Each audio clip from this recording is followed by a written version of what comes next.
और जो भी वहां जाता है वह कभी लौट कर नहीं आता। राजस्थान के एक सुनसान इलाके में एक पुराना ढाबा था जो दिन में तो सामान्य दिखाई देता, लेकिन रात होते ही उसके आसपास का माहौल रहस्यमय और डरावना हो जाता। यह ढाबा भूतिया ढाबा के नाम से मशहूर था और लोग इसे रात के समय दूर से देखना भी पसंद नहीं करते थे। कहा जाता था कि इस ढाबे पर जाने वाले लोग कभी लौट कर नहीं आए। रात के वक्त वहां से चीखों और कराहों की आवाजें आती। लोग बताते थे कि कई साल पहले वहां एक बड़ा हादसा हुआ था जिसमें ढाबे के मालिक और उसकी पत्नी की मौत हो गई थी। तब से यह जगह वीरान पड़ी थी, लेकिन उन दोनों की आत्माएं वहीं भटकती थी और अपनी मौत का बदला लेने की कोशिश करती थी। एक रात 4 दोस्त अमित, राहुल, काजल और स्नेहा अपने सफर पर जा रहे थे।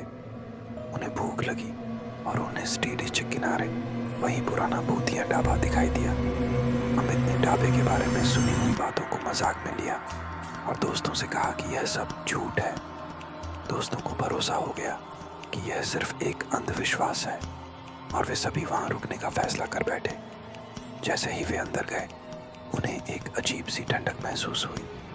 ढाबा पुराना और टूटा फूटा था, लेकिन वहां का माहौल डरावना था। वे जैसे ही बैठने लगे अचानक ही दरवाजा अपने आप बंद हो गया। एक अजीब सी गंध हवा में फैलने लगी। काजल ने महसूस किया कि वहां कोई अदृश्य ताकत उन्हें घूर रही है, लेकिन अमित ने कहा कि यह सब उनकी कल्पना मात्र है। कुछ देर बाद एक बूढ़ा आदमी उनके पास आकर बैठा और धीरे से बोला, तुम लोग यहाँ क्यों आए हो?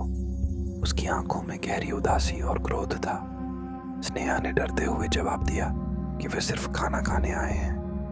बूढ़ा आदमी चुपचाप उनकी ओर देखता रहा और फिर बोला, यहाँ से तुरंत चले जाओ, ये जगह तुम्हारे लिए नहीं है। जब तक वे समझ पाते, राहुल ने देखा कि उनकी प्लेट में खाना अपने आप हिल रहा था। फिर टेबल पर अचानक से खून की बूंदें गिरने लगी। वे सभी सहम गए, लेकिन अमित ने इसे एक प्रैंक समझा और उसे अनदेखा किया। अचानक बिजली की चमक के साथ वहां एक साया दिखाई दिया जो धीरे धीरे उनकी ओर बढ़ रहा था। काजल की चीख से सबकी नजरें उस साए पर जा टिकी। वह साया कोई और नहीं बल्कि उस ढाबे के मालिक और उसकी पत्नी की आत्माएं थीं, जो क्रोध में उन सभी की तरफ देख रही थी। उन्होंने सबको बताया कि कैसे उनकी हत्या हुई थी और तब से उनकी आत्माएं यहाँ भटक रही हैं। उन्होंने कहा, जो भी यहाँ आता है उसे अपनी मौत का सामना करना पड़ता है। डर के मारे चारों दोस्त दरवाजे की तरफ भागे, लेकिन दरवाजा अपने आप बंद हो चुका था। जैसे ही वे बाहर निकलने की कोशिश करने लगे, वे अदृश्य ताकत से धक्का खाकर गिरने लगे। बूढ़ा आदमी हंसता हुआ दिखाई दिया और बोला, तुम सबने हमारी चेतावनी नहीं मानी, अब तुम भी यहाँ फंस गए हो। अगली सुबह ढाबे के पास एक और कार खड़ी हुई दिखाई दी, लेकिन उसमें बैठे लोग गायब थे। ढाबा फिर से वीरान और सुनसान हो चुका था, जैसे वहां कभी कुछ हुआ ही ना हो। आसपास के गांव में लोग फिर से भूतिया ढाबे की कहानी सुनाने लगे और यह भी कहा कि अब वहां जाने की हिम्मत कोई नहीं करेगा।